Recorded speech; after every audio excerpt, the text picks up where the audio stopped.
My autism knows no bounds and no limits. No bounds, no limits. No bounds, no limits. Autism. 2024.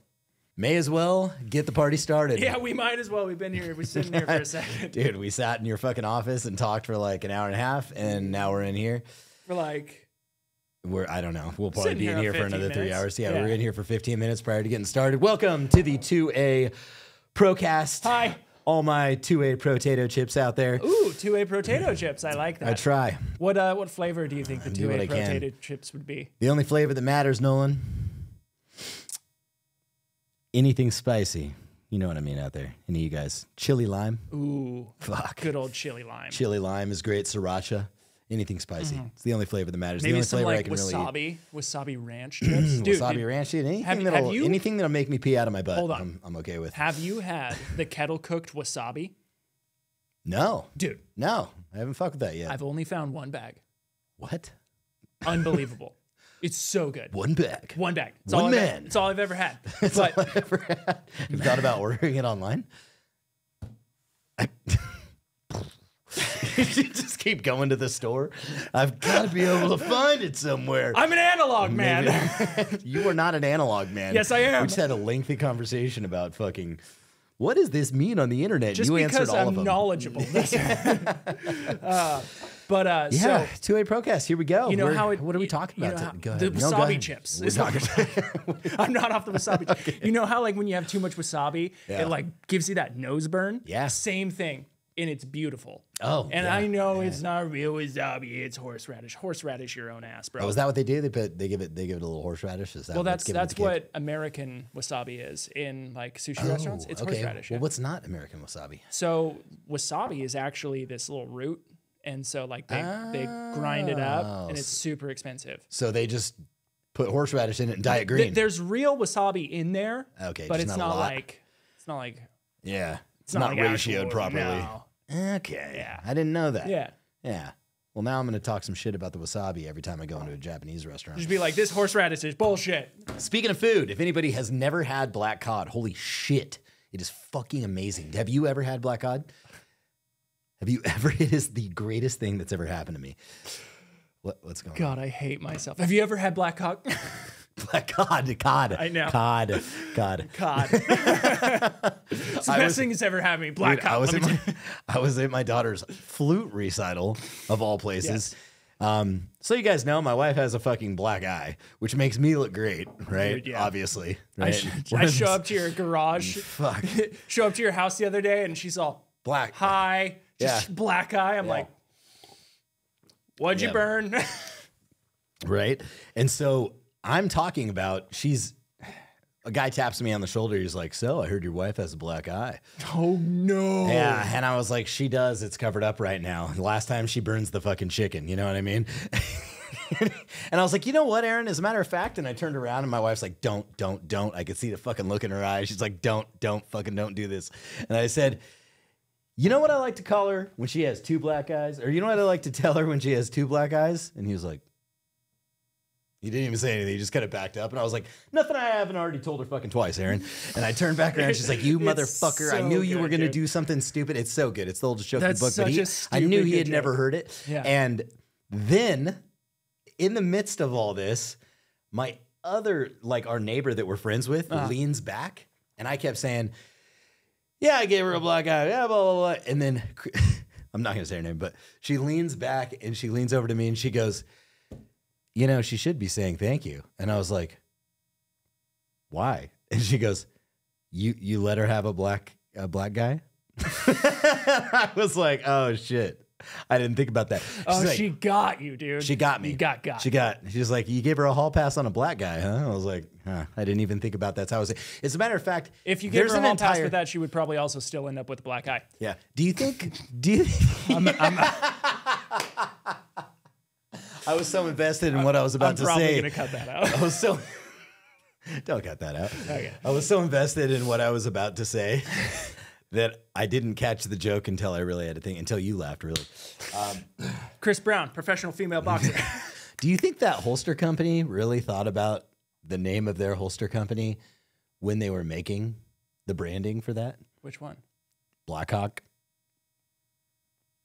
Maybe that's why they Dude, put an no. exclamation mark on the end. Why is there a fucking exclamation mark at the end of Black Hawk? I think Black Hawk itself is trademarked. Okay. And so they were like, I don't know, we're really set on this name. What if we throw an exclamation point on there? So like, I've always wondered that. I'm always like, I'm gonna buy a Black Hawk holster. I do the same thing. And when we, honestly, I would love to sell that. Like when we open up the gun shop, I'm gonna be like, you can buy our holsters, or you can have a Black Hawk holster. And they'll be like, why are you yelling at me? And I'm gonna say, they tell me to. It's exclamation point. Right in the name. I'm Ron Burgundy. I'm Ron Burgundy.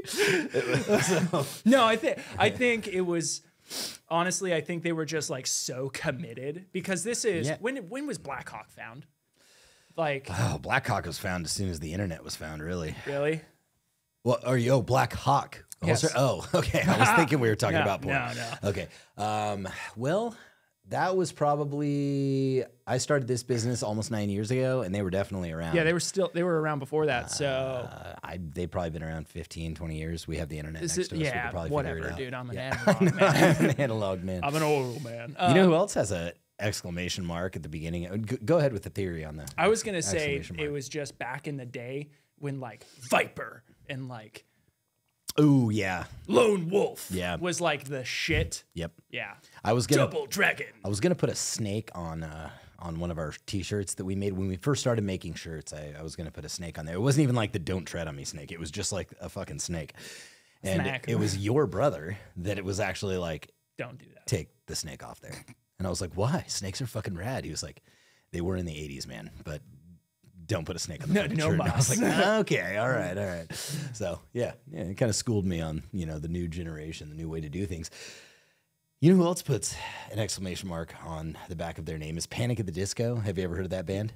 Are you kidding me? Closing the goddamn door. That man's beautiful operatic voice. I know. Yes, Yeah. Love that man. But yeah, there's an exclamation mark. I just can't.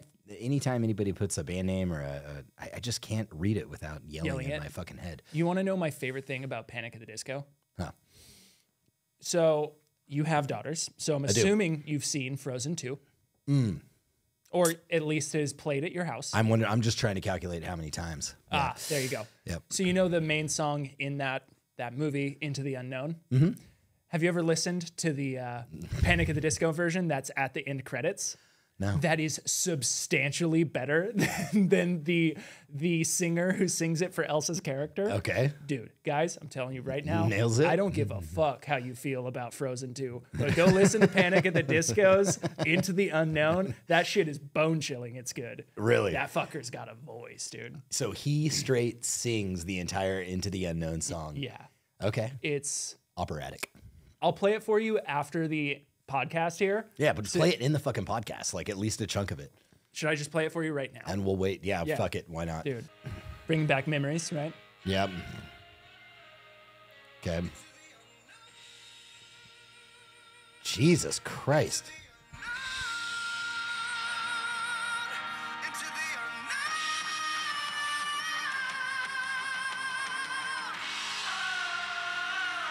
Is that man post-op? Fucking Christ. Dude, hold on. I think he's just boss. Absolutely crushing. Yeah. Dude. Why didn't they? I don't know. Maybe they put it in the credits. Maybe they put that in the credits. That's you when already told me. Yeah, that's when I first heard it, and I listened to that and I was like, that's so much better than the version in the movie. What hot seat? What child were you watching Frozen 2 with? My girlfriend. Oh, that did not come across well.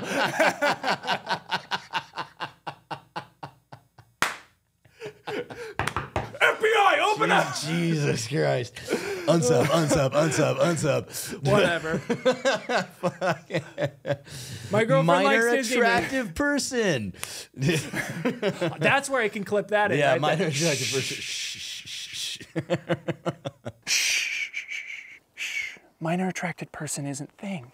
You're just a pedophile. No, my girlfriend still likes Disney films. No, that's cool. Yeah. No, I get it. That's fine. And then we both realized that it's all garbage.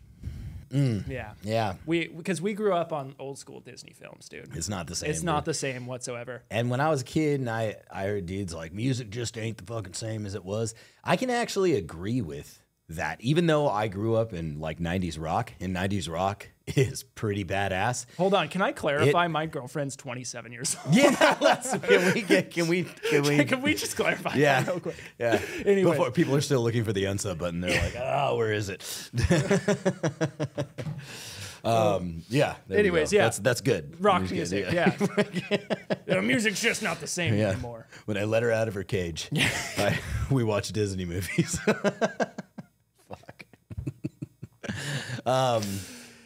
Yeah, but music's not the same anymore. And I used to be like, fuck you, man. I got Nirvana. Like, get out of here, right? Yeah. And, 90s music rocks, and I'm still standing by it. But the older I get and the more I started listening to, like New Creedence. No, Creedence and, just some of the, the rock from the 60s and the 70s. And Led Zeppelin, fucking Van Halen. Of course. Queen, Yeah. Bread. Yeah. Jimi Hendrix and all the good stuff, man. I realized, that actually is better than the music that I listen to, in my opinion. Stairway to Heaven is straight up gospel. Yes. It is. It is. Yeah. One of my favorite scenes in Wayne's World. Planet Rock. No stairway.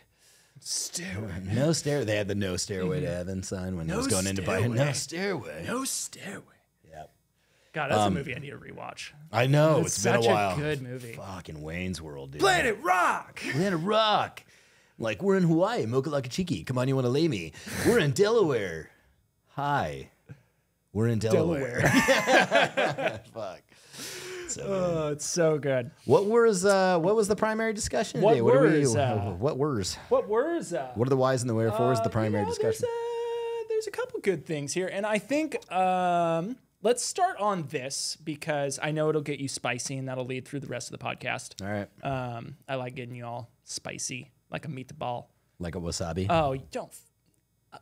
Yeah, come on, man. It wants me to update Slack. I remember my first time on the phone. It wants you to update Slack. Yeah, it literally it was like, hey, you need to update your app to keep using it. That's the worst. It is. That's fascism. It's fascism. It's fucking fascism. I have access to the entire world in the palm of my hand, but fuck this device. Yeah. Okay. All right. What do you got for me? Am I supposed to watch this and react? This is a Jake reacts video? This is a Jake reacts video. Martial law. Understand that if active duty military actually get deployed within the United States, that weapon is not just pointed at other people, other countries. It's pointed at you.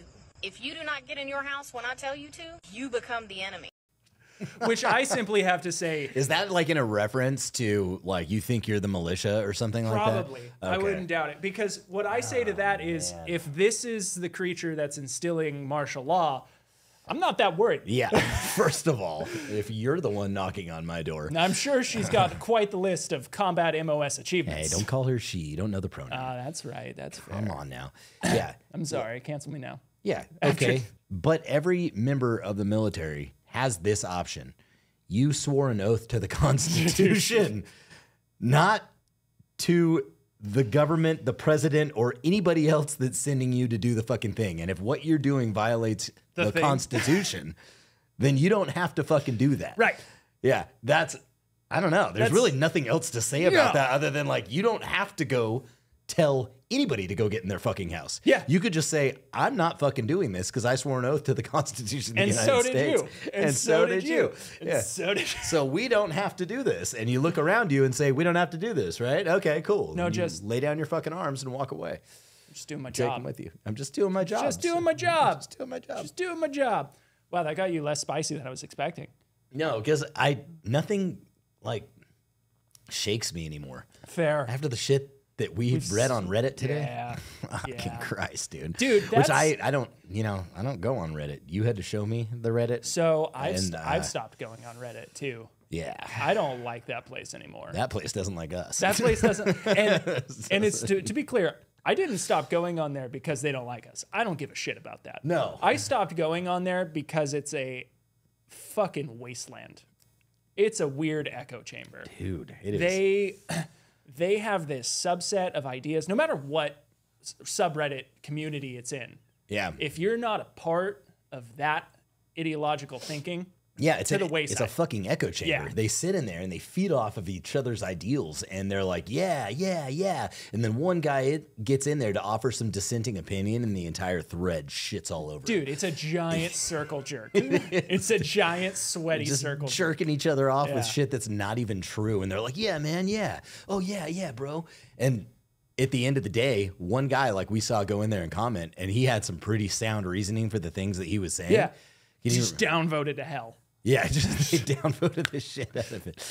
Dude. It's a fucking nightmare and a half. Yeah. It's, you know, it's really sad that on the internet nowadays, there's so many anonymous accounts that have no, it's not that I want repercussions for their actions, because that's, you know, or their words, repercussions for their words. I don't want that. Yeah. But I wish they had to take some accountability for it. Of course. Right? Of course. There's no more discourse. You can't have a talk with most people on the internet these days, because they either A, just want to prove you wrong, or B, they just want to fucking troll you. Yeah.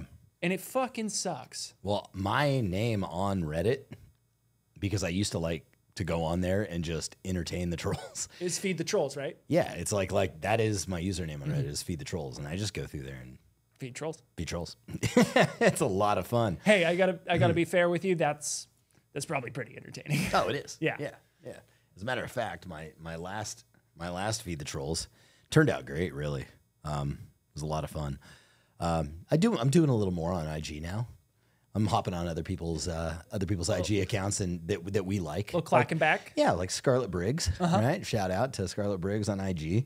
She posted something that said, basically,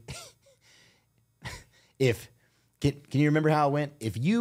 If I'm your girlfriend and I think it was if I'm your girlfriend and I walk up to you and you don't let me. It was like, if you don't let me, she said, eat a donut off of your dick. She said, I wonder what would happen. I wonder if I could eat a bunch of donuts off of your cock if your immediate reaction wasn't jumping up and saying, let's go get some fucking donuts. Are you even fun? Are you even fun? Right. Right. And it wasn't even her saying it. It was like an audio clip. It was a voiceover. Yeah. And yeah, it is what it is. Most of her shit is like, hey, I'm out, like training, tactical, blah, blah, blah, blah, blah. But sometimes you got to post stuff like that just to generate a little buzz. I get it. Yeah. Sex sells. Whatever. And then some dude comes in and talks a bunch of shit like, that's what's wrong. You're what's wrong with the next generation today. Fucking blah, blah, blah, blah, blah.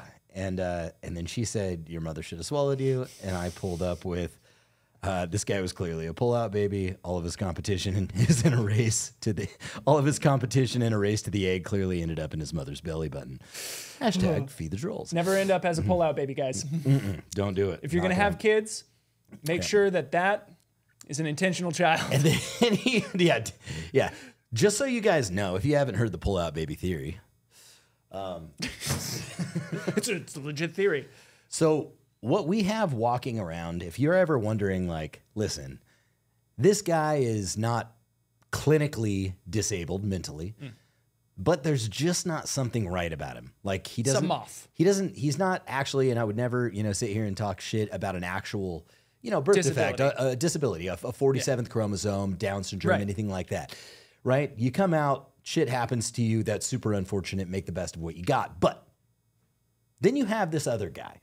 And we all know the guy. We know the guy. Where you're like, you've worked with this guy. Something not. He's in your circle of friends. He's probably, yeah. He could be. And if you don't know who this guy is, then you're that guy. You're probably.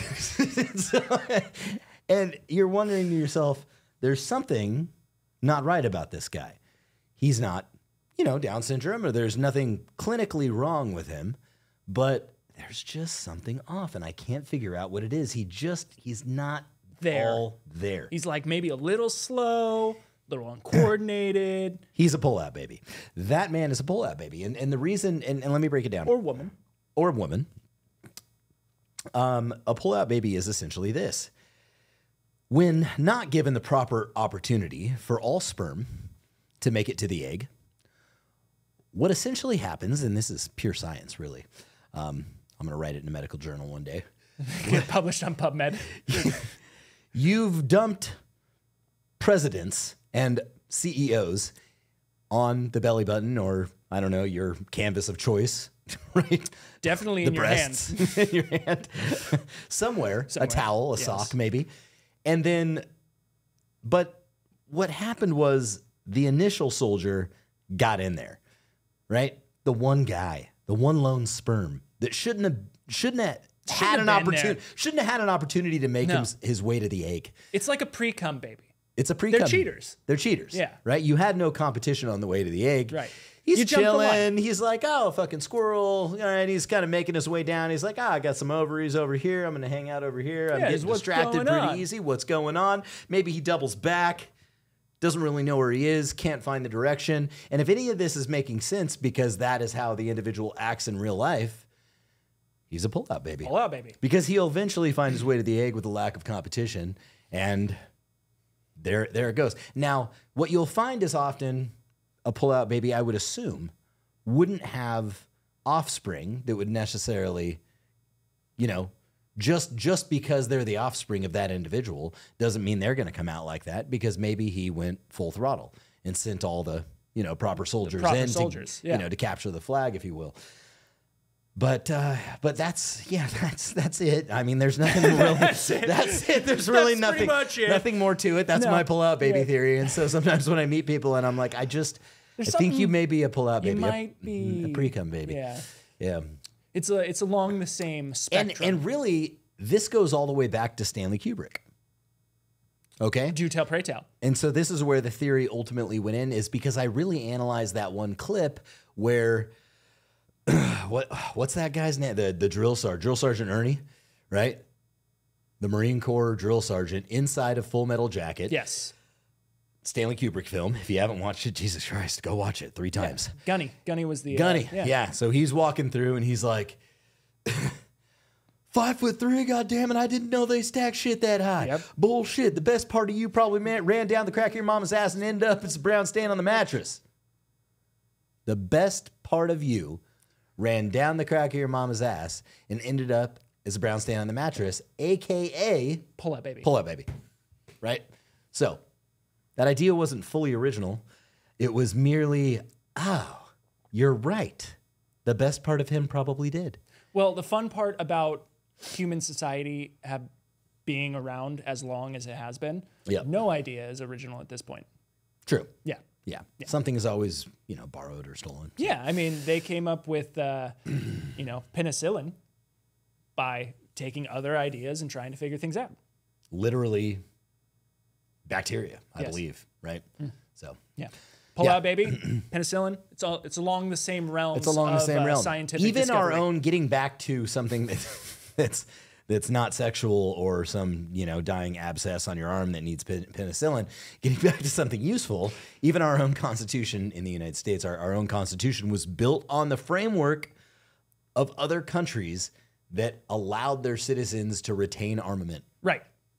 Right? It was the not freedoms they wanted or that they saw from other countries that they visited. Yes. Yes. Yeah, there was precedent in a lot of what they saw, other nations that had success doing certain things, little bits and pieces, and if you want historical reference. We should do a history episode. That would be fucking fantastic. That'd be really cool. It's like to run through the history and the process of the creation of the document, the Constitution and the Declaration of Independence. What these guys were thinking when they actually put it all together, because I've gone through that process and it was intriguing.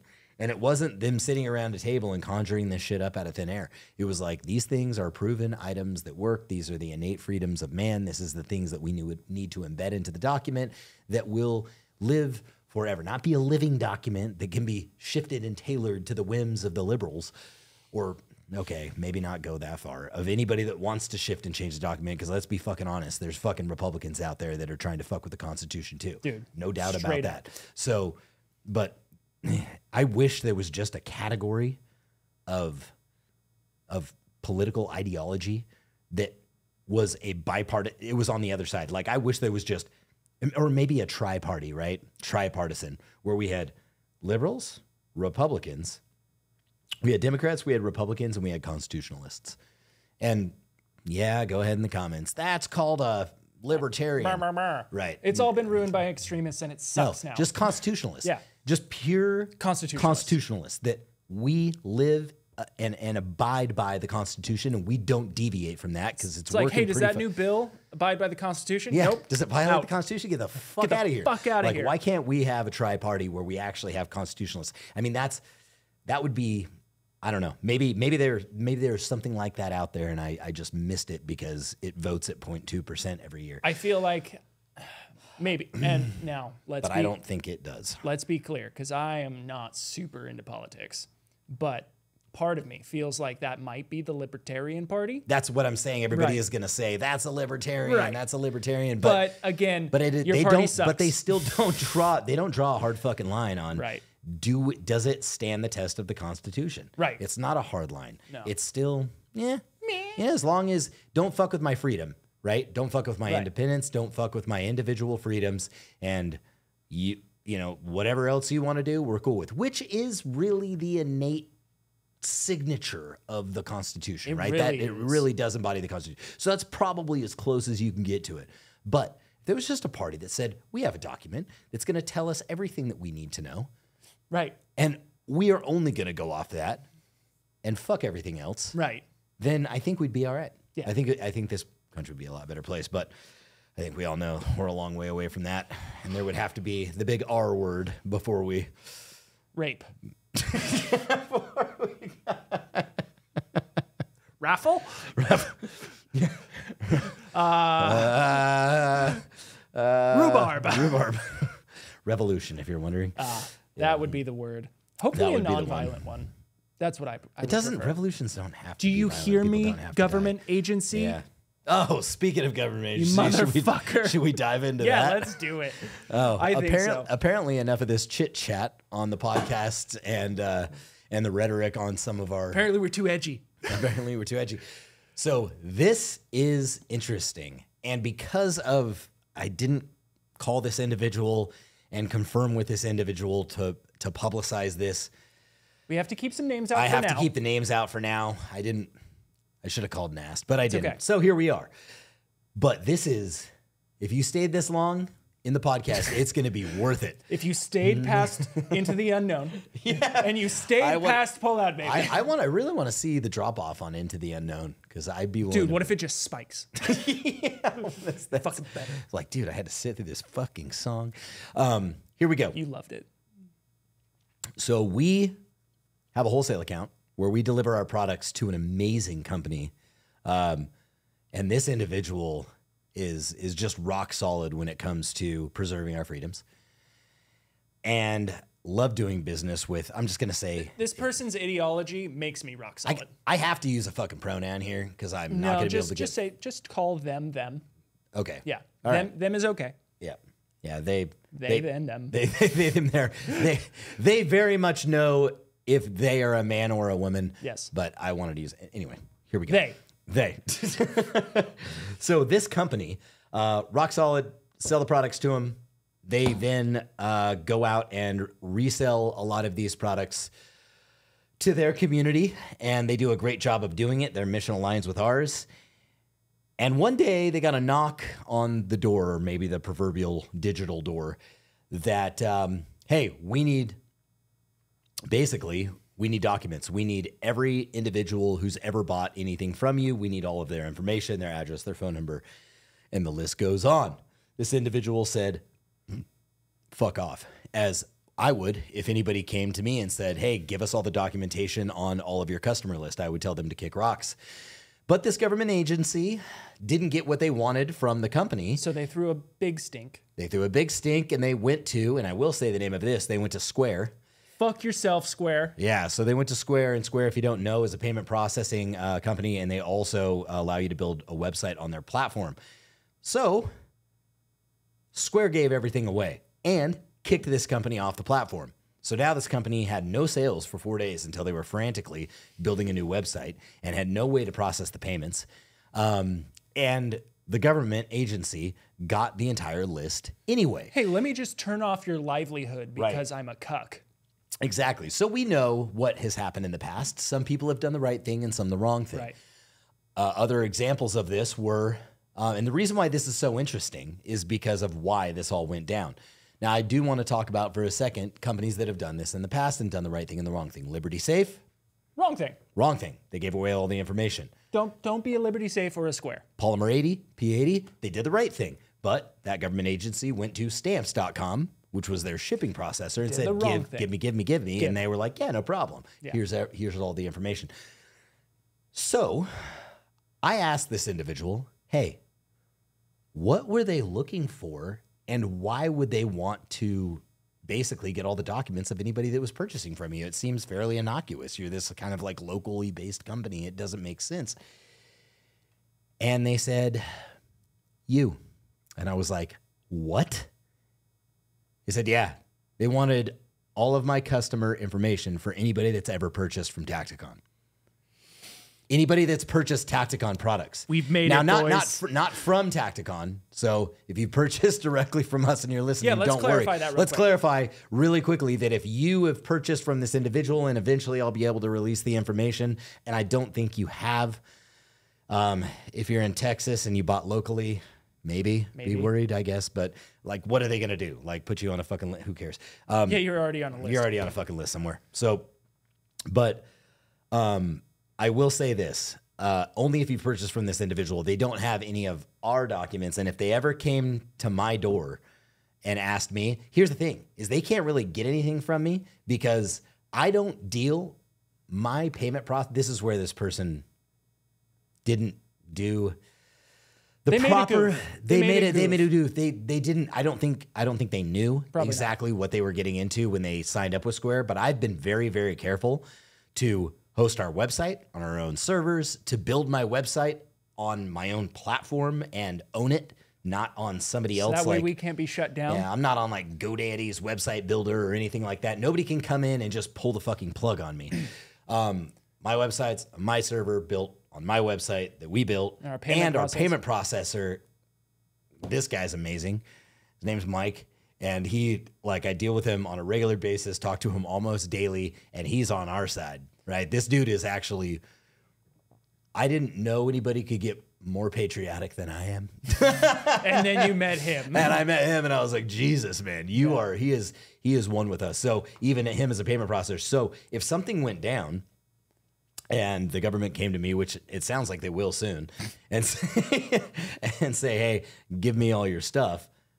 Well, they know that they can't with me. They know they can't because there's no avenue for them to go after. They can't get into my ERP system that does the shipping. They can't get into my they can't get into my payment processor because he's going to tell them to fuck off too. They can't get into my website, guy, because that's us, and they can't get into my server because that's us. Right. So, yeah. So essentially, to sum all that up, is if you purchase from us and the government comes knocking for your information, they're just going to get a big middle finger. Yeah. And they may find some other I don't know. They can get creative and go knock on the right doors and maybe get some information. But anyway, this individual took the right thing. But the thing is like when they told me this, I thought to myself, my first thought, and I love thinking back when some big news is broken to me, like how did that make you feel initially? And for any normal person, I would assume would probably think, oh shit. No, oh my God. Good. Fear, not good. They're after Tacticon. We're on this we're on their fucking radar. Yeah. I was so happy. Dude. I was elated. I was like, the militia, which is the part of the United States that is willing to secure and preserve our freedoms, which is every single American in the United States. From ages 19 to 45, and it's still classified by that. Every able-bodied male from 19 to 45 still classified by that. Still classified as that. It's a definition. Can't shut me down. Yeah. So the fact that you're so worried about the message that we're perpetuating, which is simply, hey, preserve your freedoms, protect your country, abide by the Constitution, be a good human being. Be a good human. Oh my God. Be good fathers and mothers. Yeah, be good. Maybe trust the government a little bit less. Yeah. Yeah. And they don't like that message. Question everything, right? Question everything. Message. We're not telling you to go grab a rifle and go storm I'm not even going to finish the sentence. Yeah. But Normandy. Normandy. In Minecraft. The fact that they're that concerned leads me to believe that they know they're fucking up. Leads to believe that they know that they are violating our constitutional rights. and that they're actually concerned that we, and I say we as in everybody, that includes you collectively, including you and anybody else on their blogs and social media, are creating awareness around what we're talking about, that it's going to worry them enough to say, man, we've got to figure out who these people are. Right. But what the fuck good is that going to do you? Well, think about it. First it starts out with a list. Exactly. And then it starts out with gold star armbands. And See? Is that one too dark? Yeah, I'm serious. What's that? What's it going to get you? If I were to finish this, if I were to actually fully finish that sentence, what's it going to get you other than taking it to the next step, which is exactly that, right? Gold star. I mean, it really, seriously though. Now these people can't fly? Maybe it starts there. Can't. Maybe we're not going to give you an FFL. Maybe we're going to wait a little bit longer on your background check and throw a flag up on. I mean, think about it. Maybe we're going to restrict some common things. Maybe you're not going to be able to drive anymore. Maybe own a business anymore. Man, this is sounding all too familiar. Maybe we're going to ration your wages. Maybe we're going to... Yeah, for all you history buffs out there, leave a comment on what event happened that sounds a little too familiar, a little too close to home. Too similar. The thing is... Within this century, I'll give you that much. No more than 75 years ago. The thing is, it's like, and I'll say this, you'll hear it in a couple videos coming up too. The only people that want to disarm you are the same people that want to kill you. Yeah. Think about that. Well, yeah. Why else would they want to disarm you? If I have no fear of you, if I have no concern that you might try and harm me or stop me from doing the things that I'm doing, why would I give a shit if you're armed? Of course you wouldn't. Right. Yeah. Unless I'm concerned that you're going to do something bad, and then I would want to disarm you. Well, think about it like this. If I'm in a liquor store and I'm about to rob it, I am going to be concerned that gentleman next to me is carrying concealed. Correct. If I am in a liquor store and I'm just attempting to purchase a pack of gum, you don't give a shit I don't if give that a guy's shit got if that guy's got a gun on him or not. Nope. Exactly. Right. And it works on that very micro level, and then it works on a very macro level with the government. It's always weirded me out, that micro and macro. Huh. I don't know. What are It's you thinking? just the wording of it. I feel like macro is smaller. Oh, really? Because like I always think macro lens. Oh, right? Got it. Because you can get in really close to small I see. objects. Okay. So my brain's all messed up. Okay. I got the kooky brain. There's words like that that it's just never really kind of like connected with me. Yeah. I'll tell you one of the most recent words that's driving me fucking crazy online, and hopefully I'll help some of you guys that are my age out that have no idea what the fuck's going on out there, is meta. Yes. This use of meta, which is, for me... It's kind of meta if you think about it. Meta is when we sit here and talk about meta and define meta, right? Meta is, to me, so the whole purpose of this word is the essence... Meta. Oh. The essence of something, then further identifying as that thing and then continuing to talk about it. It's better if I give you an example. The definition of meta, as per the fucking dictionary, right? Bold statement. As per the dictionary, and as per I've been using it for years, is if you were to say, I'm making a video about making videos, right? Or I review reviewers who review movies. That's meta. Right. I'm reviewing the reviewers who review the movies.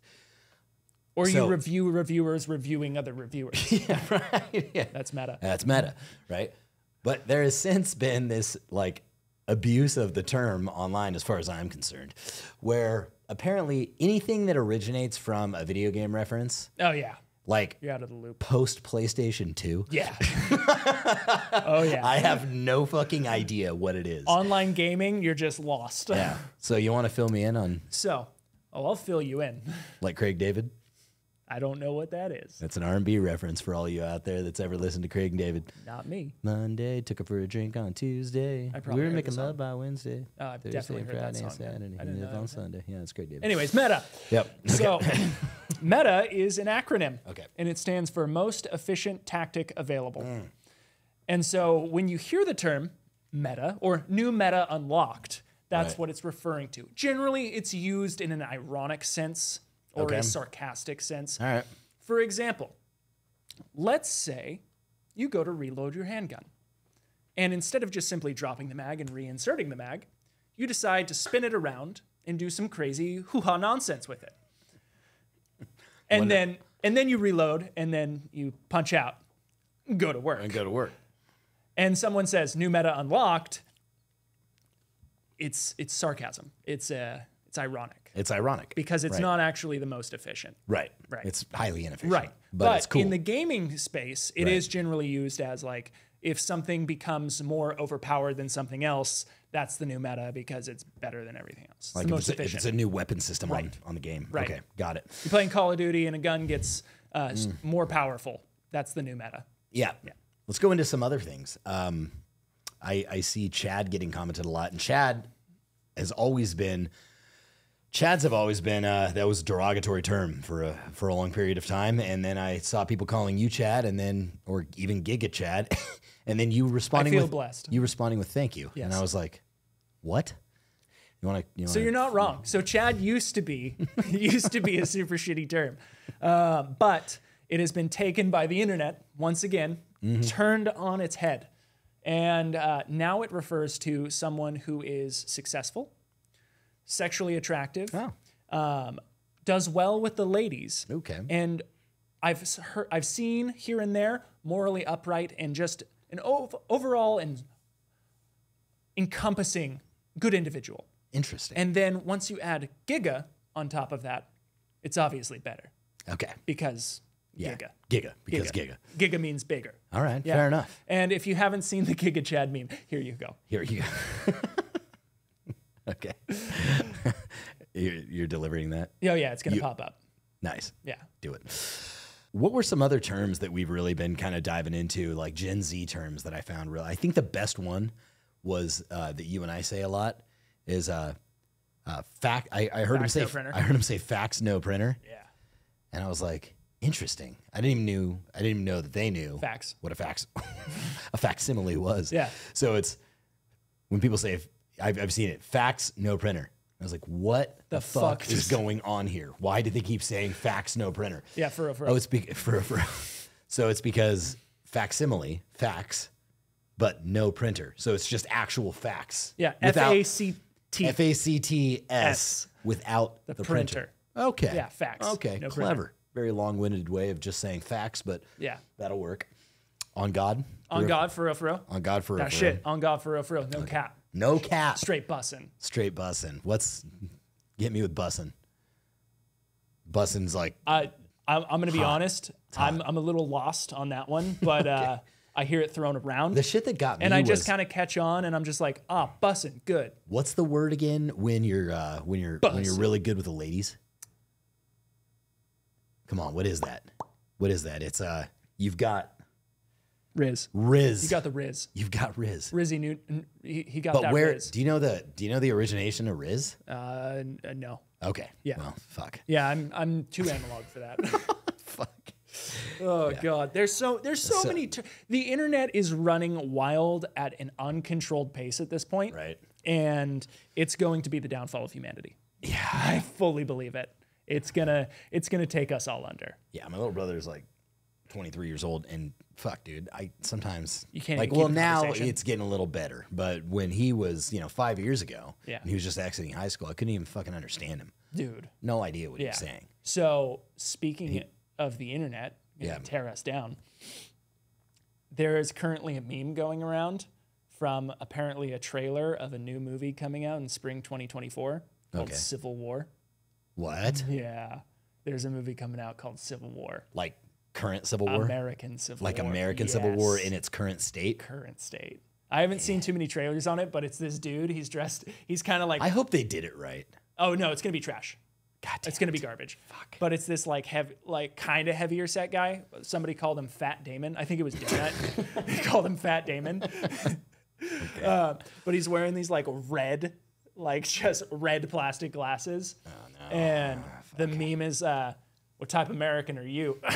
And he's wearing multicam and he's got an AR. Yeah. But it's the internet's running wild. Yeah. It's uncontrollable at this point. I was hoping that something like that would come out and be motivating and realistic And could this really happen? No, it's like predictive programming. Like when they re-released Red Dawn for North Korea.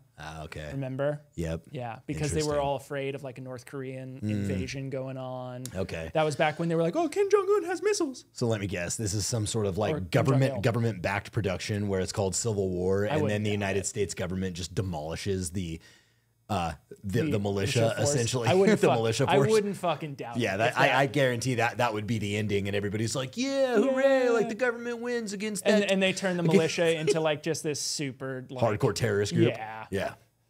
Okay. Labeled by the FBI. Yeah, labeled by the FBI. I guarantee, dude, if the movie goes there, oh man, I'm going to be really disappointed. So bad, dude. If it goes there, we are going to recreate that fucking movie. You and I will stop everything we are doing on social media. Okay. We will get in contact with any major production company and say, listen, this has to be done. There has to be an answer to this, right?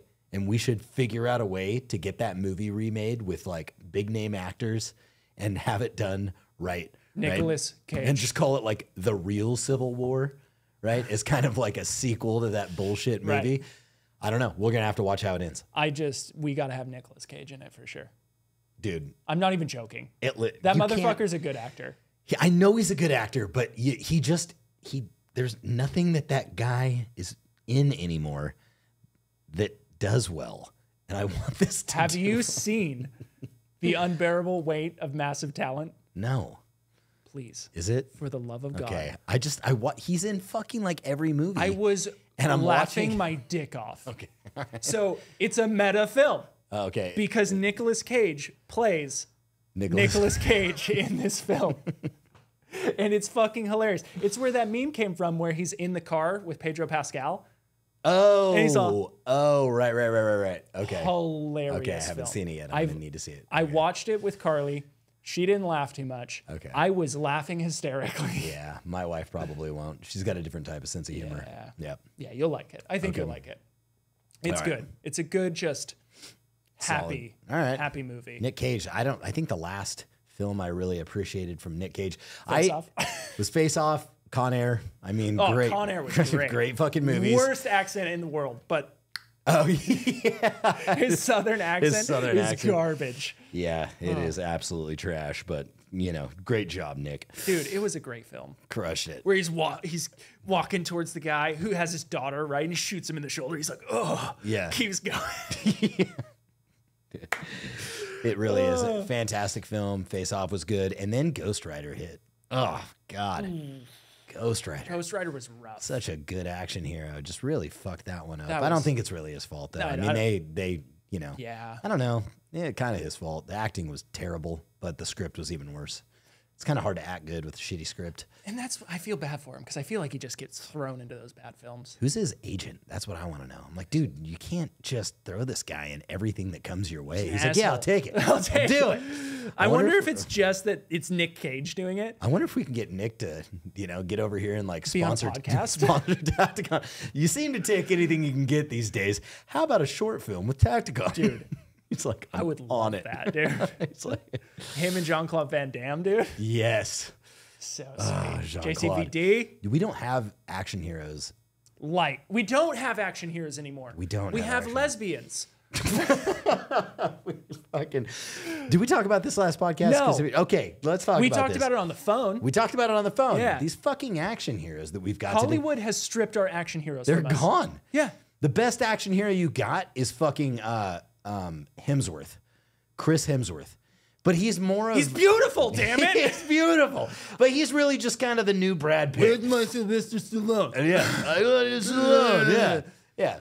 It doesn't... You can't just put some fucking San Diego 10 You can't ask me to not be mad, Adrian.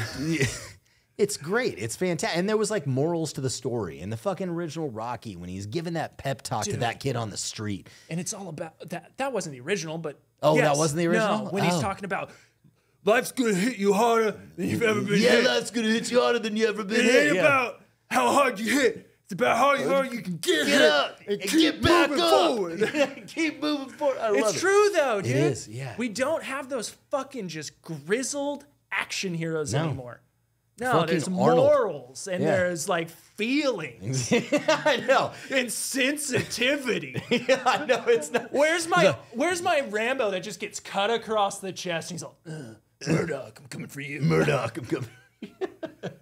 I'm gonna walk in there and kill everything. Yeah. Anything that breathes or has a pulse. Without zero remorse or fucking thought behind it. And you watch Rambo go in and just annihilate everything. And I'm pretty sure there's like women getting shot in the scene. I'm like, dude, she was carrying a bag of grapes. Like, she was baking bread. She was baking Doesn't bread. matter. She was the enemy. She was the enemy. She's on the other side of the line. I'm gonna do what I gotta do. Or fucking Arnold. Yeah. Or Al Pacino. Pacino, Jean-Claude Van Damme. like this. These old. I don't know if Al Pacino's an action hero, but he is to me.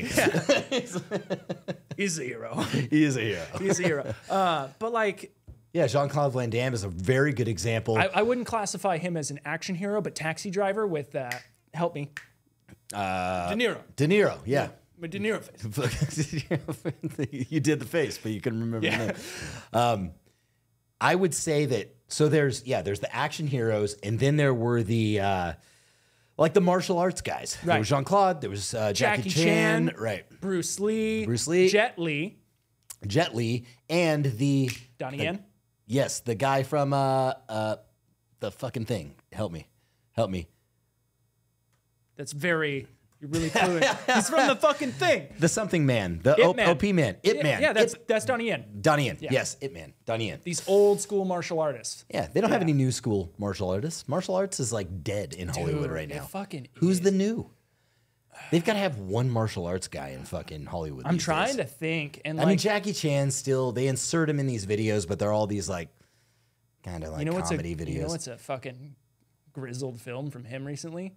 Huh. That was actually, it was way better than I was expecting because he's old. But what happens when they're gone? It's called The Tourist. Oh, and it has something to do with his daughter. Yeah. It's so good. I want to see that. It's so good.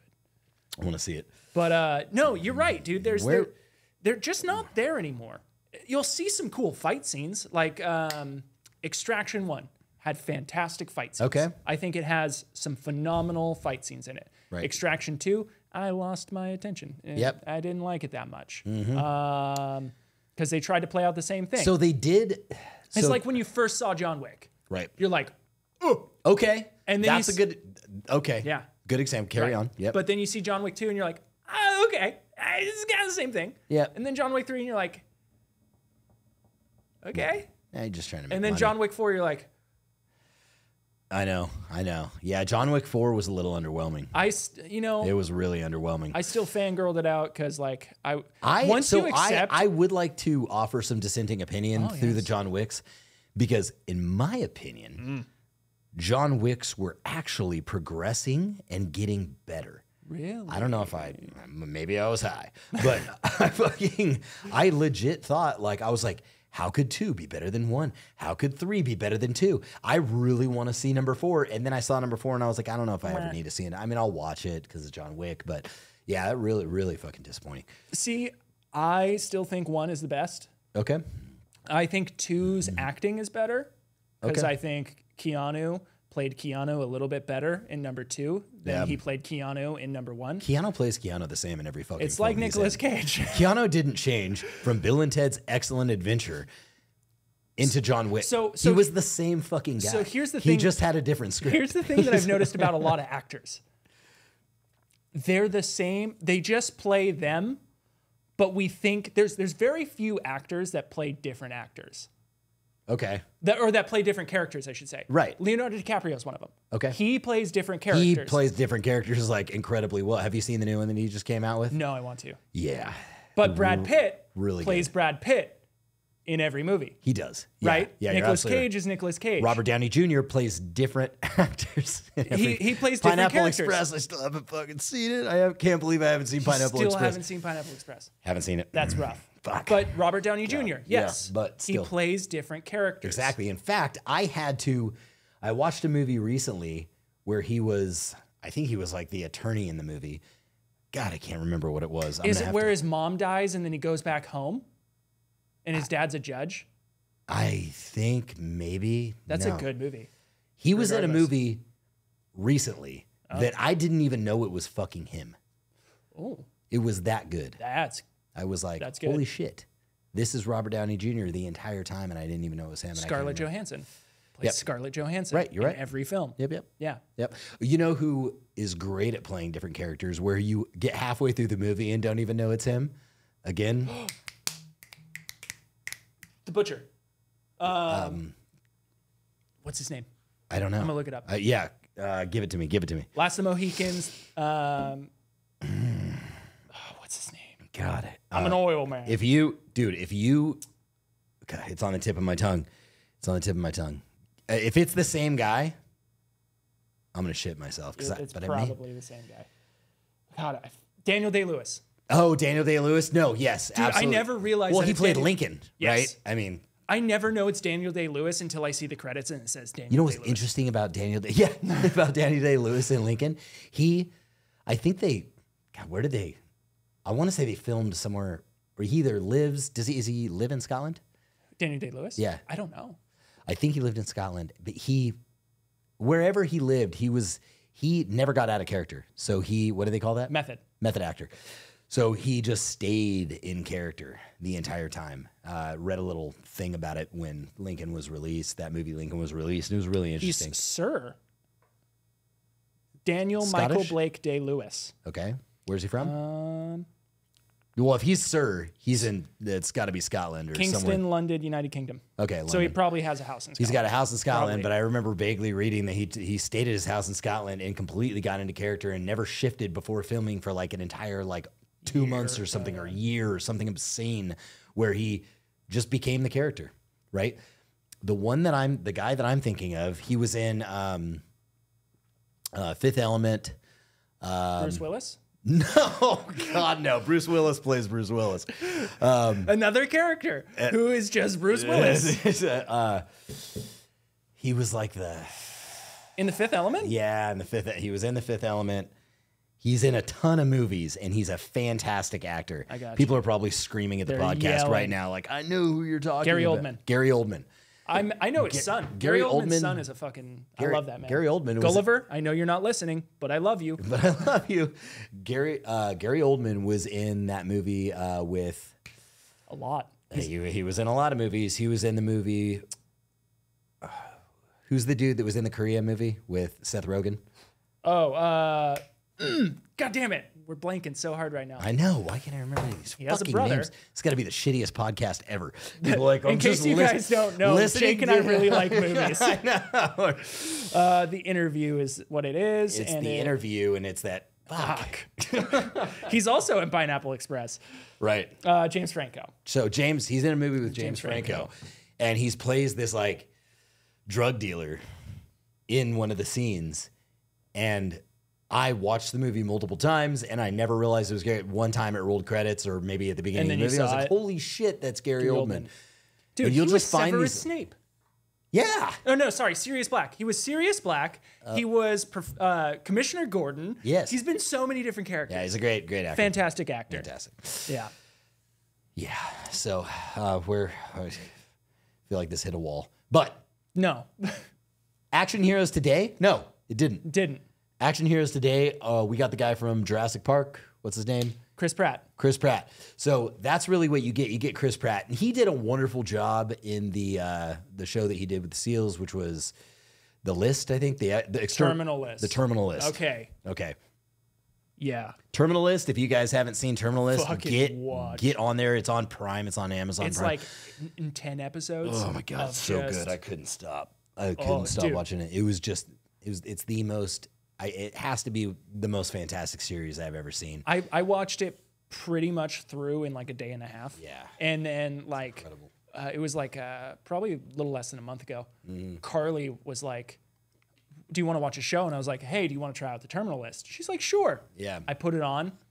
30 minutes in, she's off doing something else, and that's how I get. I'm just stuck.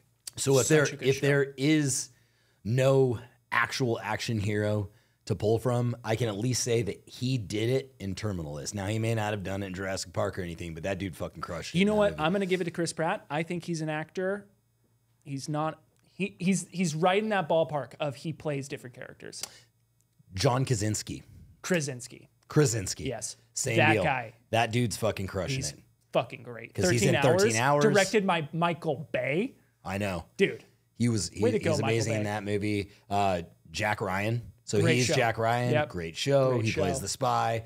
He was, you know, if you guys don't know the premise, he's just essentially works with CIA as an accountant, and they were like, oh, you also had these other skills. Yeah. Right? And then he goes out and He's just like an analyst or murders shit. something. He's an analyst, yeah. Yeah, CIA analyst, yeah. Yep. Great. And he actually, if you guys haven't seen Quiet Place. Dude, A Quiet Place. Fucking phenomenal. Such a good thriller. I think he like wrote it and directed it. Well, I guess you don't really need to write And it that's because they his don't wife. talk the entire movie. Yeah. Yeah. Yeah. Yeah, they're married. They're married in That was a movie. great film. Yeah. So, no fucking action heroes anymore. Sad no day. martial arts. No, you know, just see cool people fights. to look up to anymore. Yeah. You know? You don't see someone you're like, oh, that's the martial artist guy. Or Nope. that's the action hero guy. Nope. Nope. Not sad. anymore. It is. It's sad. Which brings me around to this quote from Thucydides. Whatever. He's Greek. Bring it. A society that separates its scholars from its warriors will have its thinking done by cowards and its fighting done by fools. Yeah. That's rough. It is. And it's what you see nowadays. You see people who are kind of like these pseudo-intellectual people. Yeah. You know what I mean? They're like, Yep. yeah, I'm better than punching people in the face. And it's like, I'm not. Are you? Are you though? Because that's really what it comes down to. Because all this technology, all this opportunity to connect with one another, all this communication, and everything still results in violence. It does. It's just Well, I way it goes. think Jordan Peterson says it really, really well. And I don't give a fuck what you think about JP. You should listen to him. He talks about violence and the male-to-male relationship is based off of a mutual understanding of the threat of violence. And that's what keeps males civil. Yeah. Right? It is that I talk to you with respect because you could potentially try and hurt me. Right. Right? So you talk to me with respect because I could hurt you. At the end of the day, we're animals. We are. Yeah. We really fucking We're are. smart animals most of the time, but we're animals. Yeah. And so, you know, it boils down to, are you going to be able to, defend yourself if the time comes? Right. And what it always boils down to is violence. It does. Unfortunately. It's just, we are still there to this day. There's no other way around it. When negotiations fail, that is the remaining alternative. And that is why, segue into, we need to bring back mutual combat. I wholeheartedly agree with it. Yeah. I don't care if you call me barbaric. I don't care. I think that we need to have mutual combat, whether that's dueling to the death or just simply, I want to fight you. Because at that point, if you're challenging another man, now granted, if you're like 6'8" and jacked, you're challenging like some 4'5" dude, you're like, oh, I want to fight you. All right. Maybe you're a piece of shit. I don't blame the 4'5" guy for turning you down on that fight. Right. But if it's fairly equal playing ground, like if you and I, and we were like, I'm going to fight you. Right. Right. If you turn down that fight, it's kind of like. Well, there's also mutual combat results in mutual respect. Right. And you could see it in real time in UFC fights. Yes. These guys hate each other. Hate each other.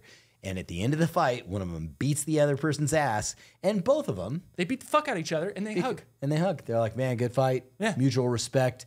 All of it completely washed away. All the hate, all the animosity. Yep. Because I truly believe that going into those fights, they may respect the other fighter, but they don't like him. Nope. Right? Absolutely But they not. get done kicking each other's ass in the octagon, and Got they a like little- him. they like him. Yeah, they like him. Might even follow him on social media. I have, like, one of my best friends, honestly, when we were starting to be, like, really good friends, right before that moment, we kind of clashed heads, right? Because we're both very opinionated in some things, and we're, I don't want to say dominant male figures. That sounds gay.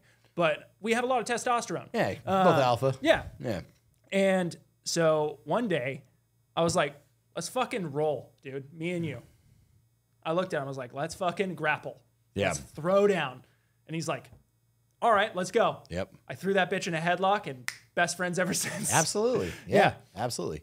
Yeah, some of the guys that I used to run around with, especially like dudes in the military, that's what you do. Like you thrash. You talk some shit. You try to work it out. It verbally doesn't get there, and then okay, now we just got to beat each other's ass. And eventually you'll come out of that going, all right, we know who the stronger man is. I get it. There's some level of respect that's built. A little bit of hierarchy. And you worked it out. Right. You worked it out. You worked it out. So I don't know. Yeah, I can, it may be a little barbaric to some, but, surely would keep people in line. It would, right? wouldn't it? It would. Yeah. Yeah.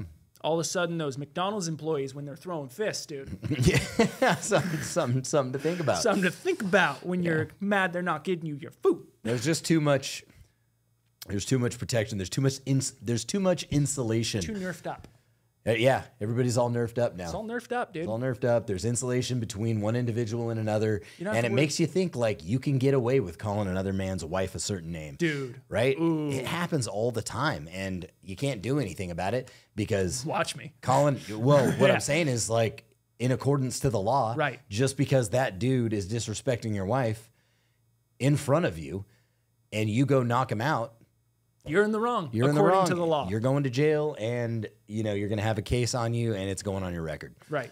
So yeah, it is kind of unfortunate, which gives people the right, and I put that in quotes, right? It gives people kind of the green light to go behave however the fuck they want to. Pieces of shit. Right? And we see it all the time online, and you're like, man, like this dude he hasn't been punched in the face yet. Right. Right. He hasn't left his mom's basement to get punched in the face. Yeah, and that's the line, right? You haven't been punched in the face and it shows. Or you didn't have older brothers and it shows. Right. Something like that. And I'll say this, like, there's this war against bullying. We need to bring that shit back. No, I'm not. All right, like, hear me out, right? Look, I was very small in high school. I indeed got bullied in high school. It didn't make me a bully when I grew up. Right? It didn't make me want to go out and beat other people's ass. What it did was it was like, look, like there are these kids that are bigger than me in school. They want to kick my ass. Show them some fucking respect. Look the other way, right? They didn't come after me and beat my ass just to beat my ass. And I get it. There are kids out there doing it. But I got my ass kicked when I talked shit back. And they were like, let's go across the street to the park and we'll fight. And so I went across the street to the park and I fought. And I got my ass kicked. And I'm like, I guess I can't talk shit back. Right. So, you learned real fucking quick. I learned quick that like the people that I needed to be nice to was really everybody, because you don't know who's walking around with the fucking 2nd degree black belt and fucking jiu-jitsu. Right. Right. Or whatever. I mean, you just don't know who can whoop that ass. Who can thrash, yeah. And that's just how I think. I think that if I cross a line or if I disrespect, then that could result in violence that could potentially get me hurt. So going back to your original theory of, hey, there's this respect between men that we don't know if the other person can do something. There's a threat of violence that is inherently among us. Right. So we have to show each other respect. Going back to that, that's that threat of violence that came through bullying. Now, I'm not saying that bullying is okay if like some dude shows up to school in a fucking wheelchair and everybody fucking makes fun of him. No. That's a different shit. That's the level of bullying where you take the person that's bullying and you beat the fuck out of them. Right. You bully those people. Right. Yeah. Right. But this whole like, well, the bullies are the ones that are, look, there's no bullies in schools anymore, right? And it shows.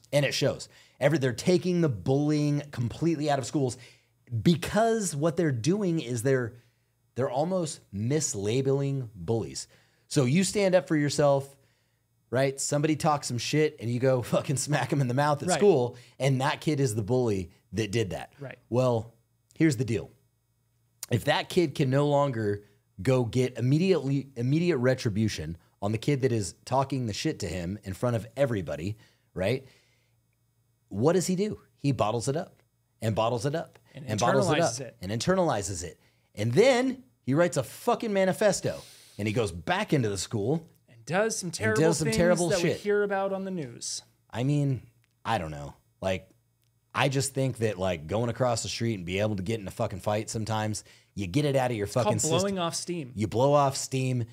You got a lot of testosterone that's manifesting in a young man. Oh, yeah. And why the fuck is the school going to suspend the kid? Because that's what they do now. They suspend kids that go across the street or go in the parking lot and, you know, at school and fight. Well, you fought on school grounds. We're going to suspend. I think it's absolutely fucking ridiculous. And it is truly what's weakening the fucking men in this country is not being, I mean, that's not the only thing, but it is definitely a component of the things that is ruining the 100%. We're taking away masculinity.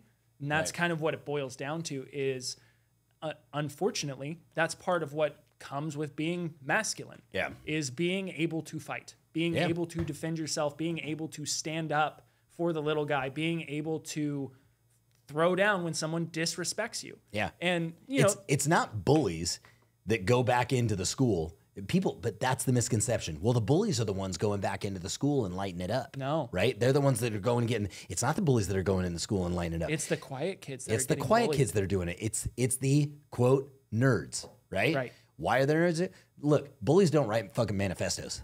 No. No. No, they get shot first. Yeah, I'm like, they're all right, manifestos. So when you emasculate a young man growing up and you don't put him in the proper, you don't give him the leverage and the opportunity to be able to defend himself on a one-on-one confrontational basis, and the parents are going, oh, don't worry about it, Jimmy. You know, it's okay. You'll be out of school soon. And you're feeding him soy milk, and you're not giving him red meat, and then you start injecting him with estrogen. Oh, is this an uncomfortable conversation you don't want to talk about? Yeah. Or you're just maybe going to full medically recommended castration, right. Chemical castration at a very young age. Yeah. I mean, these are the things that happen, and then we wonder why somebody goes into a school and shoots it up. We wonder why it's happening. Yeah, it's why are these young kids so energetic and they don't want to sit down for 8 hours at a time? Yeah. Oh, let's give them Ritalin. If we reformed the school system, we give them Ritalin, right? That's what they gave me when I was a kid. I was bouncing off the fucking walls. I needed to do something, and instead of embracing that, my son might potentially have the same thing, ADHD. I don't know. Oh, he does for sure. I think he's got it because my two daughters were very calm. They were very focused. They sat down and they played with a particular toy. Dude, he wants to go tear shit up. And so what do I have to do is I have to embrace the stimulation. Yes. I have to stimulate the kid and get him out, let him tear shit up and get it out of his system. That way he doesn't get into class and go, I'm going to flip my fucking desk over and because I want to exert some energy and I want to be noticed because I'm not being paid attention to at home. So maybe somebody will notice me here. I'll act out at fucking school. Right. If your kid has ADHD, don't give him fucking Ritalin. Give him attention. And bless my parents, man. You know, they did the best they could with what they had. They were always trying the best. They really did. They were just saying it's the fucking medical system that should be on the hook for that shit. Because they were like, oh, he's got this. You give him this, he'll be better. And my parents were like, sure. But guess what that fucking did to me? What that did to me was I lost sleep. I lost my fucking appetite. You know what I mean? Sure, I was highly focused. Probably got fucking depressed. I got depressed and I gained massive OCD tendencies. Touch the doorknob 3 fucking times. Lock the door 4 fucking times. Make sure everything was fucking in place. Everything had to be organized. Dude, it was neurotic. And I couldn't get past it. I couldn't sleep, dude. I would just sit there and I would go to bed at lay in bed until 1 o'clock in the morning because they gave me meth, dude. It's an amphetamine. Yeah. Amphetamines are in those drugs and that's why they become recreational nowadays. And it's just, it's so, what I'm saying. These are monsters destroying children, dude. Anybody on the other side is going to be like, that's inflammatory speech and you shouldn't be in the medical industry. No, fuck all that, dude. If you want your kid to pay attention in school, then pay attention to your fucking kid when they're at home. Right? Yeah. Give them the things they need. Give them the execution that they need to stimulate them because stimulation is really the core of ADHD and I need to be constantly stimulated. That's why I don't do well behind a desk. That's why when I started that fucking job that I had when I got out of college, I was like, I wasn't good at it. I wasn't good at it because I couldn't sit still for that fucking long. Here, I get to go walk from different department, talk to people, come up with new ideas, get creative. You have to unlock the creativity and the potential of anybody with ADHD. Right. Do I have it? Fuck yeah. I got it bad. I still have it to this day.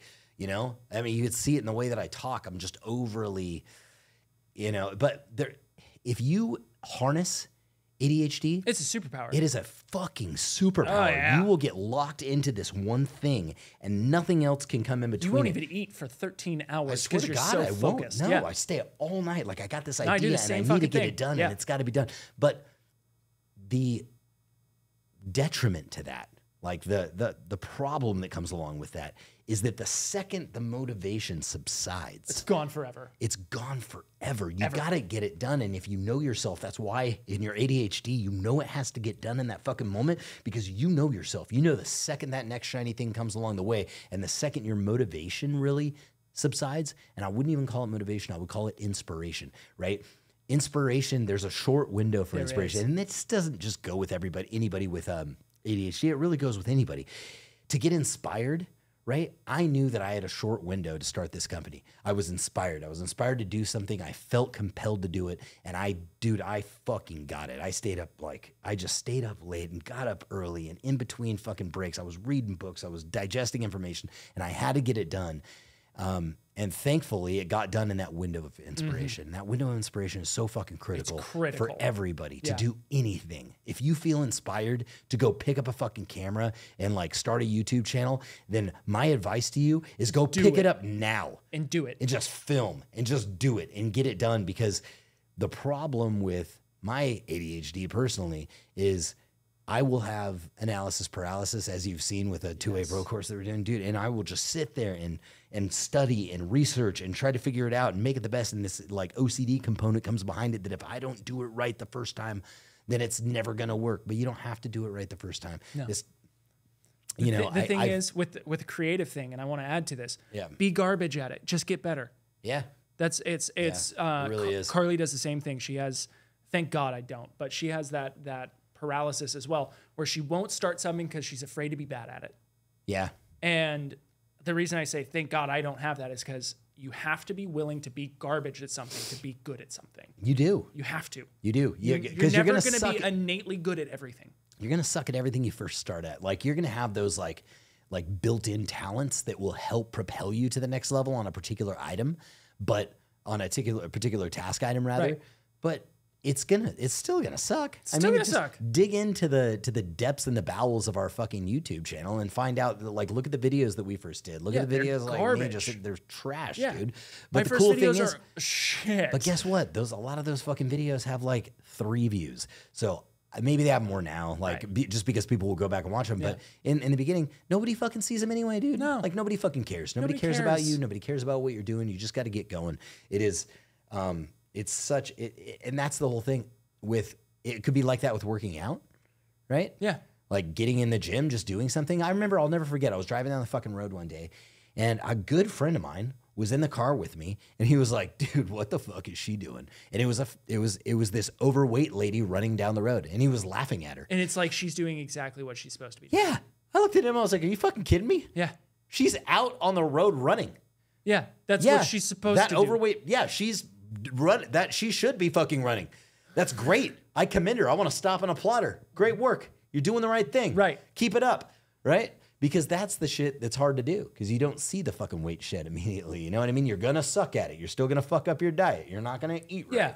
You know? It's going to be hard. You're not going to do it some days. You're going to feel lack of motivation. But, oh God, it's just all about if you want to do it and you feel that itch. I feel like we're almost as passionate about this as what's his name in the Nike video? Just do it. Oh, it's not a Nike video, but it's on a green screen. It's on Shia LaBeouf. Shia LaBeouf. Just do it. Oh, I thought it was like he was doing like a Nike commercial. No, it's just it was Shia LaBeouf on the green screen. Just do it. But he's right. Yeah. You just have do it. To fucking do it. Do it. Do it. You know what I mean? It's gonna. Something I want to add for partners out there who have ADHD people, and that, like what Jake was just talking about, that inspiration and that motivation where they just go and they'll be working on a project for 13 hours straight and they won't eat or drink water and they're just going. Don't ask them if they want food or water. Just get them food and water. And if they don't eat it, don't be mad about it. Yeah. Just give it to them. Be like, I brought you this. Yeah. Because it's almost, there's an obsession component behind all of it. And I have to get this done. I have to get this done. I have to get this done. Yeah, and it's a blessing and a curse at the same time. But, you know, if you know how to harness it, it really can be a superpower. I mean, it really can be something truly amazing, you know, for those that lack focus. I'm super grateful because go ahead. No, I was going to say, when I was a kid, my parents, before I was homeschooled, my parents, or actually, no, this was in my charter program.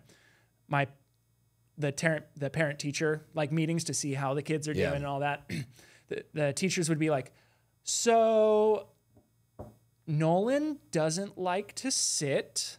He'll stand up and kind of dance around and kind of do his work and jitters. And my mom would go, okay, but is he getting his work done? Yeah. And they would go, yeah, but, and then she'd be like, so what's the problem? This isn't a school for sitting. Yeah. This isn't to teach my son how to fucking sit. She's like, okay, if he stands and does his work versus sitting and does his work, is it that big of a deal? Well, it could be distracting to other kids. My mom just said, that's not my problem. That's not my problem. So there are schools out there. There's the John Adams Academy. I don't know if you've heard of it. It's here in California. Oh, sounds lit. It's pretty dope. And what it does, my buddy of mine's kids are in the John Adams Academy, and they do it at this point in their lives. I think they're 9, 10 years old, something like that. And I may be totally getting that wrong. Sorry, John. Sorry, John. But at a very young age, they will have them do real world exercises in their curriculum. Oh, they will dope. say, hey, you're going to start a business. Figure out what business you're going to start. You're going to acquire the raw material or the product. You're going to understand what profit is. You're going to understand what your cost of goods are. You're going to have this MSRP that you sell it at. And at the end of the day, you're going to take what's left over and run your expenses and see if the business is viable or not. And they actually put that's awesome. Yeah, it's an entire, I think that project kind of lasts all year, kind of running behind the scenes of the regular curriculum. But the regular curriculum is filled with all the things that we talk about on a regular basis, like how do you balance a checkbook and like all the things that really matter, the things that you're going to do in your everyday life. Yeah. Actual, economics, not home economics. It's cool. It really is. That's it's cool. super cool. It's like, hey, how do you fucking make eggs? How do you, that's pretty fucking, dude, some people don't know how to make eggs. I'm telling you. There's much more to it that goes into it. They actually don't hold history back. They teach history. They teach the real history. Yeah, like they get to learn about the Trail of Tears. Yeah. So they get real history. They don't get the edited version, the watered down version. It's really cool. And if I don't have a say in whether or not my kids. I have a say because they're my children too. But it was of the agreement, even before I married my wife, she said, I want my kids to go to public school. We had certain conversations, right? And that was one of the conversations. And I think I was just so fucking Twitter-pated, for those of you that like Bambi, another Disney movie. I was so Twitter-pated that I was like, yeah, whatever you want. Yeah, that's fine. Yeah. Okay. Yeah, you want to homeschool kids. Kids don't have to go to school at all. I don't care. Whatever you say goes. So, I should have, I would have put my foot down a little bit more and came to some level of, I hate to use the word, but compromise. A little bit of a compromise. A little bit of a compromise. But, if that's not the case, well, cool. Now I get to do that stuff with my kids at home, right? Yeah. They were like, Dad, what do you do? And I'm like, ooh, perfect segue. I don't say, oh, I make tactical equipment. I'm like, here's what I did today. This is how I run my inventory. My daughter stood behind me when I was going through resumes. Mm-hmm. And I showed her, I said, this is how I cultivate resumes. This is how how I run through the selection process of resumes. And she was They're going to be presidents. She was so intrigued while I was going through the process, because the way that I do it now is I'll establish some sort of, basically what I'll do is I'll take a test on a resume. I'll use a Google form. Right. And that Google form will have certain questions on it. And those questions have to be answered the proper way. And if they're not, and on the back end, I get a score on every resume. Mm-hmm. So the score will be, 70 out of 100, 80 out of 100, 90 out of 100. So what I do is I say, if it's below 70, then I can immediately delete the application. Right. And it just allows it to weed it out. Put instructions inside of the job, right? Which is, hey, copy and paste your resume instead of attaching it into the email. And if they attach it to the email, you didn't listen to the instructions, and so I already know you don't follow instructions because you didn't read this clearly. You didn't copy paste, you attached it, delete. So it's really easy to kind of to segment these guys and to filter them, right, for whether or not they're good candidates. Anyway, my daughter watched the whole process and how I went through it and how I was moving around in folders and what I was looking at and what I was really looking for. And she loved it. It was cool. And she kept asking me, so who'd you hire? Like, which one? Did you like the one I liked? My daughter would be like, I like that one. And I'd be like, why? And she's like, well, because he answered these questions correctly and he did what you told him to do on this. And I really like his response. One of the things she said was, you know, one of the general questions is, why do you think you'd be a good fit for Tacticon? And a lot of people will put these boilerplate responses. For some reason, she really liked reading that one particular response, why are you a good fit for Tacticon? And so she would read every one on every resume. And she goes, I feel like that guy actually wrote that, and that he wrote that for you and your company, that he didn't just like send that to anybody. Like he wrote it specific to you and your company. And I'm like, cool. That is exactly what I look for in that response. You know what I mean? I'm like, there you go. Yeah, you're getting brilliant. it. They're very, you know, your daughters are wicked smart, though. Yeah, they're super, super smart. So it's one of those things where you can, if your school's not doing it and you don't have a choice but to put your kid in public school because you don't have the opportunity to homeschool, you can still find programs. You can still do it at home. Yeah, you are the still parent. Yes, yeah. You're the parent. You are still their parent. Still be the parent. Yeah. Yeah. And if you're a dad, the one thing that we're going to have to wrap this up here pretty quick, second roll. But if there is one thing that I can't stand, it is sitting. Yes. Get it? Sitting, babysitting is when I have my son. Stand. Yes, no, but literally, it's sitting. I know what you're about to say. It was double entendre. It's a double entendre. It's when I go into, I don't know, a coffee shop, Kroger with my son, and the lady behind the counter says, "You're babysitting today." And I'm like, got stuck babysitting. You got stuck babysitting today, and I'm like, "No, bitch, I'm his dad. I'm his father. I'm his father." Yeah. I didn't get stuck doing anything. I am just he is my seed. I'm like with my son today. Why does a dad all of a sudden become a babysitter? You know what I mean? Yeah. And why? And on the other end of that, why am I getting all the fucking attention and the commendation for being out with my kids? Right. When I'm out with my kids at the park, my wife and I have had this conversation. I'm out with my kids at the park, and they're like, people will come up to me. You're such a good dad. You're such a good dad. And nobody says shit to her. Nobody walks up to my wife and says, "You're being such a good mom out here with your kids." It's because it's fucking expected. It shouldn't be fucking expected for a mother to hang out with his kids and a dad not to hang out with his kids. I don't You used his twice, but I get it. Her kids. Yeah. Got the wrong pronoun. But yeah, it's just that type of stuff. It just drives me fucking crazy. Yeah. It's like, let's get into a culture where, hey, like it's okay. You know, it's okay. It's okay. You don't have to walk up and compliment a father because he's out at the park with his kids. And I get it. Like, I'll take the compliment, but at the same time, it's like, congratulations on spending time with your kids too, right? Because it's always the other mom, right, doing it. Yeah. Like, wow, dad out here. No. Yeah, it's supposed to be like that. Yeah, I'm just doing what parents should. Doing what parents do. So I think it would be good because this also has to deal with kids. Yes. When we were talking on one of our previous podcasts, I can't remember which one it was, but we were talking about children and teaching them gun safety. I think this was our comment where we responded to comments. Right. And I wanted to take this comment because I felt it was really good and I wanted to read it aloud for the podcast. Yes. Because I think it's very important for teaching kids gun safety as well as just a good life lesson. So this is from Topper 871. And he writes, "I would add to the teaching kids gun safety. Teach children the value of life. I grew up hunting, and thus I learned what it was like to take a life from something. So when we say don't aim your gun at something you are not ready to hurt or kill, it's about life, protecting our own lives and the lives of others. When someone or something intends to hurt you or those you love, then their life is forfeit." I just think he wrote it really well, and I think that is something that needs to be taught to kids. The value of a life. What is a life worth, and what is kind of the sacred nature of it? Yeah. Right? Of all creatures. Sure, absolutely. Except for pedophiles. Except for and politicians. Except for sometimes those are the same thing. Sometimes they're the same thing. Yeah, it is important. It is important, and we, I specifically, I don't think I do that enough.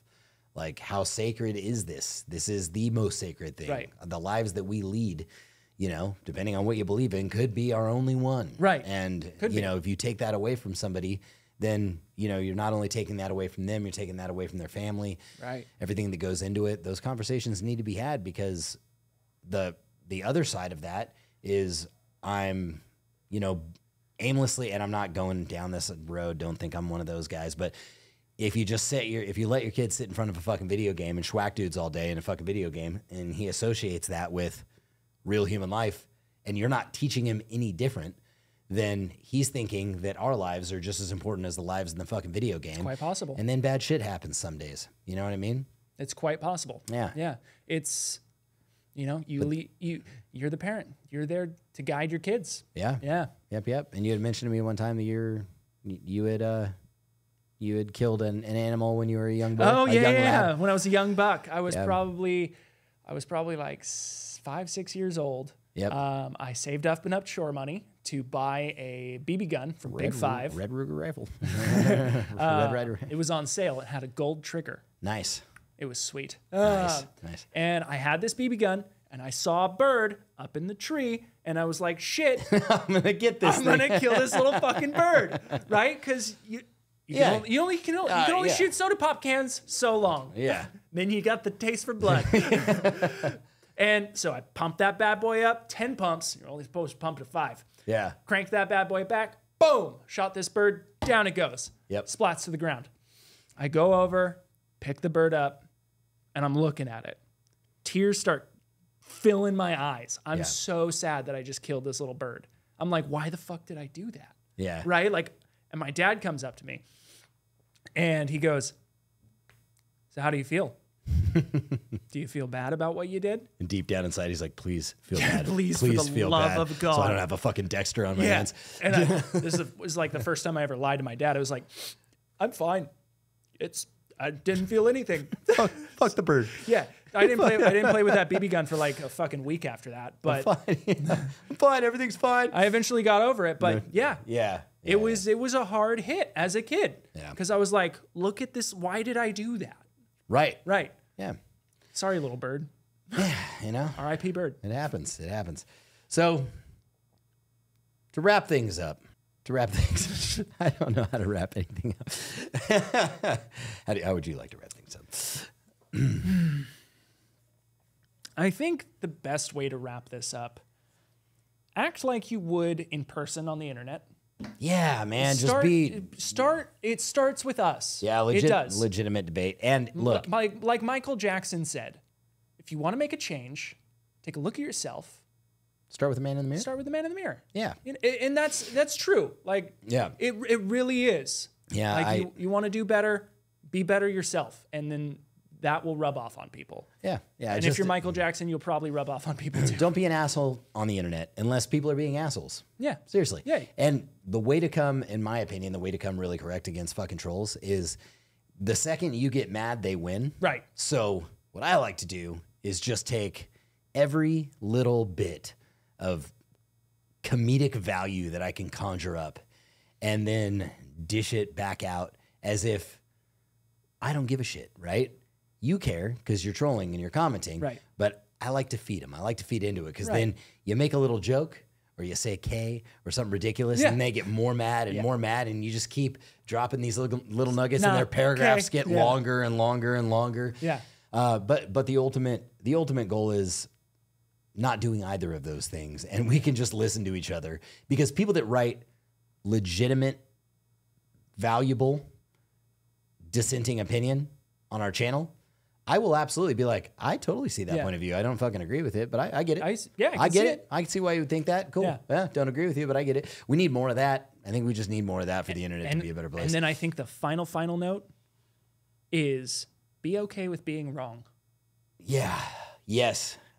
Dude, there is something cathartic about admitting that you're fucking wrong, especially in front of the internet. Dude, and it's being okay like, you know what, dude? I was actually wrong. And you know what's even better? I love that, dude. You're absolutely right. It really is some of the best things that can happen to you in a relationship, with your wife, in friendships, and with random people on the internet. Just being like, yeah, man, I actually fucked that up. Yeah. And the best part about it is, if you admit you're wrong and then you don't delete your comments, and you're like, you're right, I was wrong. Yeah. I'm sorry. I made a mistake. And that's okay, because people make mistakes. We all do. And, you know, I'm going to wrap it up with this, because we don't technically do any fucking advertising on here, but if you did want to be involved in the 2A Pro course, which is going to be released hopefully one of these days, get into the link in the description on the YouTube channel and sign up for the first 50 list. You'll get 75% off. 50 to 75% off. It'll never be as discounted as much as that because we will build the course incrementally. We will build part of the course out before we actually launch it, and then we will actually build the course with you, which will show you how to get involved in the Second Amendment and build a business inside of this industry, which is absolutely and entirely changed my life and the lives of people around me. And you are completely bettering, you know, and you're making common use of all the things that the government doesn't want to be common use, which is the biggest deal. And you write off every piece of firearm and Second Amendment related equipment at the same time, which is also pretty fun cool. But yeah, with that, I will end with that. And with that, God, this podcast, we're succinct. We got this. And with that, we bid thee acquiesce.